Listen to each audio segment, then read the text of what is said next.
এই যে দেখতেছেন এখানে কচু, এটা বাংলাদেশ থেকে ইম্পোর্ট করে আনা হয়েছে।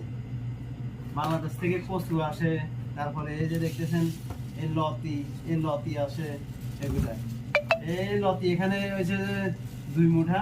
এই 2 মুঠা লতি কিনা হয়েছে যে আপনার 15 রিয়ালে, মানে একটা 7.5 রিয়াল করে, বাংলা টাকায় 500 টাকা এই 2 মুঠা লতি। আর এগুলো একটা কিনা হচ্ছে যে 7 রিয়াল করে, একটা 7 রিয়াল।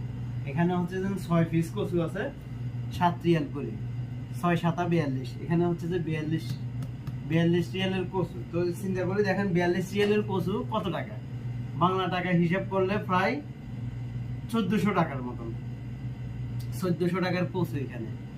তো আমাদের দেশে যারা সবজি চাষ করে তারা বাহিরের দেশে, যেমন দুবাই